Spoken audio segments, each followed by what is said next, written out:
Assalamualaikum warahmatullahi wabarakatuh. Saya Jonathan Elnando dari TPK Kelas A ingin menjelaskan tentang produksi oksigen. Oksigen atau udara adalah salah satu contoh campuran karena tersusun dari berbagai unsur dan senyawa seperti gas oksigen, nitrogen, karbon dioksida, dan uap air. Campuran dapat dipisahkan melalui cara fisis seperti penyaringan, distilasi, dan pengendapan. Dalam kasus udara, keran penyusunan campuran ini kebanyakan adalah gas yang tercampur secara homogen atau yang tidak bisa disaring atau diendapkan. Maka cara yang cocok adalah distilasi.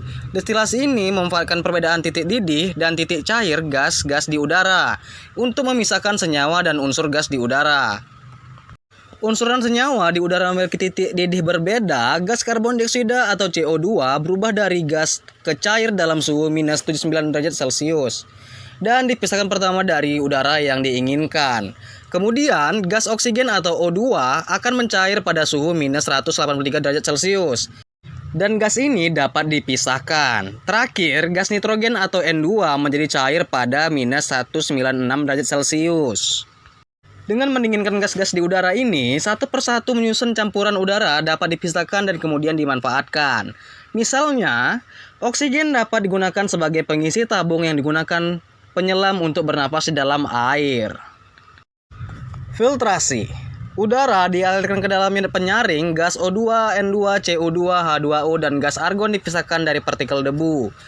Pada saat udara dihisap oleh kompresor, terlebih dahulu udara disaring dengan menggunakan filter, agar kotoran atau gas-gas pengotor dari udara bebas dapat disaring dan tidak terikut dalam proses-proses selanjutnya. Yang kedua ada kompresi. Alat yang digunakan yaitu kompresor, di mana fungsinya yaitu menaikkan tekanan udara bebas yang diserap 145 sampai 175 PSIG atau sekitar 6 bar. Selanjutnya proses cooling water. Air umumnya digunakan sebagai pendingin pada industri sebab air tersedia jumlahnya dan mudah ditangani.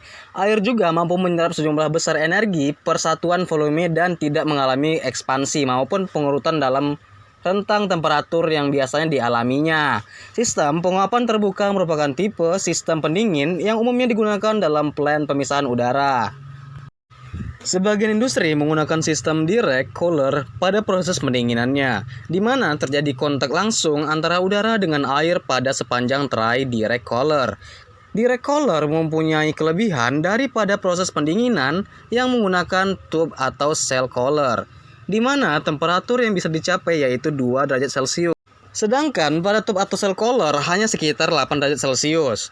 Efek penyuluran atau scrubbing dari air juga dapat membantu menurunkan kandungan partikel dan menyerap pengotor yang terbawa udara. Namun, jika direct cooler tidak terjaga seperti delta P tinggi atau pada aliran dan udara masuk dan tinggi cairan atau pada aliran air, oleh karena tingginya perbedaan temperatur melalui tray bawah unit, maka pada tray ini sangat mungkin terjadi perbentukan kerak. Untuk alasan itu, water treatment harus bekerja efektif dan tray harus dibersihkan dan diperiksa jika memungkinkan. Yang keempat itu ada proses purification atau pemurnian. Pada proses ini terdapat proses penyerapan atau absorpsi terhadap material atau zat-zat pengotor pada feed air. Di antaranya uap air, karbon monoksida, karbon dioksida, dan beberapa kandungan hidrokarbon. Pada beberapa industri menggunakan 2 layer. Pada vessel pemurnian ini, layer bawah menggunakan alumina untuk menyerap atau mengabsorpsi kandungan uap air dalam udara dan bagian top atau atas menggunakan muscular sieve yang bertindak seperti absorben untuk menghilangkan karbon dioksida. Selanjutnya ada proses heat exchanger atau pemindah panas. Melewati exchanger, udara diinginkan hingga mendekati titik pencairan karena udara menjadi dingin. Mula-mula uap air akan menjadi deposit, dimulai jadi cairan kemudian berubah jadi salju halus dengan arah yang berlawanan. Fungsi heat exchanger untuk memudahkan pergerakan panas yang akan dipindahkan aliran panasnya dari zat yang memiliki panas lebih tinggi menuju daerah yang dingin hingga temperatur keduanya sama. Selanjutnya proses ekspansi. Udara dingin tersebut diekspansikan atau diturunkan pressure sampai tekanan menjadi 70 sampai 80 PSIG hingga udara tersebut cair. Yang terakhir adalah proses distilasi. Pada proses ini, final terjadi proses pemisahan antara gas-gas yang terkandung pada udara bebas sebagai umpan melalui perbedaan titik didih, di mana nitrogen memiliki titik didih yang lebih tinggi dibandingkan dengan gas-gas lain yang terkandung dalam udara, yaitu minus 195. Bila dipisahkan masing-masing gas pada proses vaporisasi atau destilasi, maka nitrogen akan cepat menguap dan menghasilkan produk gas yang siap digunakan.